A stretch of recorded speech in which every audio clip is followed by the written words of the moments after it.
Here pregame before Game 2 of the championship series back at Doran Park today. I'm alongside Jonathan Vastine of Vanderbilt. And Jonathan, yesterday, Grayson Carter, one of your Vanderbilt teammates, was the starting pitcher for Orleans. 9 up, 9 down, but then top of the fourth, you and JKG helped break up the scoring. What changed there for you guys? We just wanted to stick to the plan. We went in, knowing he's a hard-throwing fastball guy. We knew he threw hard, and we just tried to get pitches up in the zone and execute team offense. He left a changeup up, and I was fortunate enough to hit it down the line. And then, you got a absolutely red-hot JKG who just hasn't missed a barrel this entire postseason. So when he came up, it was inevitable. We were just waiting for it to happen, and he put a good swing on. And then from then on, we just kept stacking team at-bats. When you're facing a guy from your college team in the championship series, do you think it made you want it a little bit more last night, or was it just fun?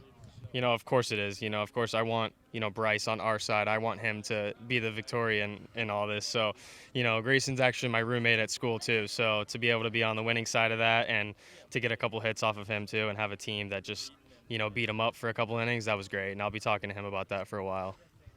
You mentioned JKG already. He's red hot in these playoffs. And you, him, and Bryce Eblin have a really strong bond. We've talked about it all summer, and they were here last summer. Do you think their mission to kind of run it back has inspired you and the rest of the guys to get these things done lately? Of course, they've done nothing but the entire year. They've talked about how cool it was to play in the postseason, to make it to the championship, and to win the whole thing. So, to want to experience winning it all, that was my goal from the beginning. You always want to, you need to learn how to win when you get to the summer. And, the fact that we got to this point with this team, it's a lot of excitement around the clubhouse, and we're looking forward to finishing it off here.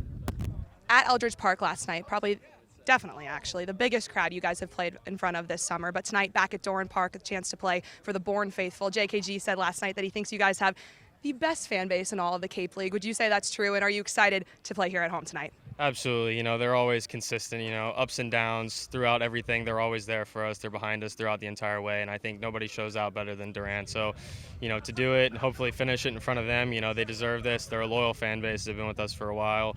So, to do it in front of them, it's going to be amazing. Awesome. Thank you. For the final time this season, potentially, we're doing pregame Tomahawk talk. If it were to be the last one, I think the three of us would be pretty okay with that. It's Game 2 of the 2023 Championship Series. I'm Allie Navarrete alongside Matt Scalzo and Cam Manna, as always, and the Bravos at Eldridge Park last night took Game 1. They have a chance to win a second straight title here tonight. Cam, take us back through that one for the Braves. 6-4 win for the Bravos, and it all started on a Fenwick Trimble home run for Orleans, and that was them striking first. We've only seen the Bravos come back once this postseason. It was the second time they started down in a game and were ended up to come back and be victorious. But we just talk about the guys that have stepped up and have continued to be anchors for this lineup. Josh Crotograuer, his 6th multi-hit game here in the postseason, 3 RBIs. Bryce Eblin coming up big for this offense, and Bourne coming together once again, but the bullpen work as well. Ryan Free replacing Bryce Cunningham. Another team win for the Bravos, but we've talked about they play better coming out to leads. The Bravos were behind early on the road, 5,000 fans at Eldridge Park, and they got the job done. Meanwhile, on the mound tonight for the Braves, we'll see Henry Weicker for the second time this postseason. Matt, his first performance back in Game 2 against Katuitt was spectacular. Yeah, he came in for relief for Dalton Pence, and you wanted him to go a considerable amount of time and give your team a chance, and that's exactly what he did, going 4 2/3. Probably his best outing of the entire summer, and a huge moment. Bourne was down, and while he was on the mound, they were able to make that slight comeback, and then eventually they walked it off, like we all saw in that Game 2, JKG with the sac fly. But that's one of the best performances I've seen from a pitcher out of a bullpen, and for Weicker by far this summer. He's going to try and build off of that. His starts have been rocky since coming back from the transfer portal, but that last outing against Katuitt, that can really jumpstart a guy, and he showed up in the brightest moment of the season so far. This now is the biggest moment of the season. I expect him to show up. Cam, you started to talk about some of the guys who've been making an impact, especially JKG, but talk about the second half of this order and how they've stepped up as well.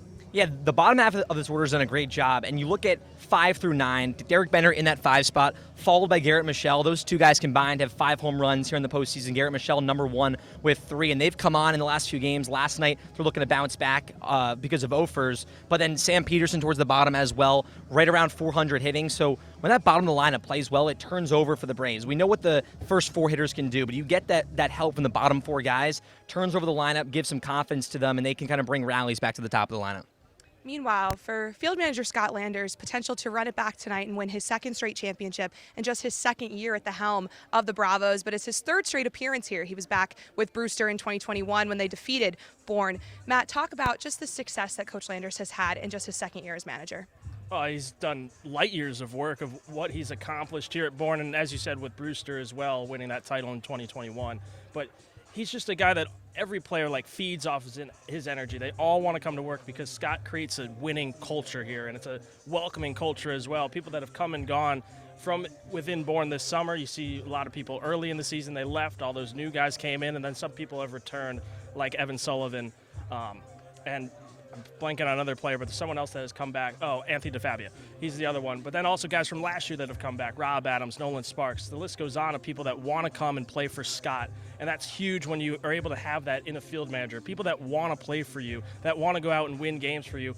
That's what Scott has done so well, is people want to play for him, and that's why he's back for the second straight year. Meanwhile, Cam, you mentioned it. The crowd at Eldridge Park last night, just unreal. But JKG told me post-game that he thinks Doran Park is the best place to play in the Cape with the best fans. Talk about the crowd that's going to be here tonight and what that means for the Braves. Doran Park's been exciting since day one for the Braves fans that care so much about this team. Last night at Eldridge Park was a game number 1, so no team is going to go home after that loss. But tonight, the Bravos fans have a chance to see Bourne win on their home field. It's already packed here right now. We're an hour before first pitch, and we've seen that throughout the playoffs. But this is the most packed it's been. And just talking to some of the fans before the game, they're so pumped to be here. A lot of fans that have been watching this team for years and years, decades and decades, to be back here for this game and have a chance, the privilege to see this team win the championship right here in Bourne. It's going to be special. It is going to be special. Chance for the Braves to run it back. Finally, the time has come. Can they take Game 2 and win another championship? We'll see. First pitch at 6.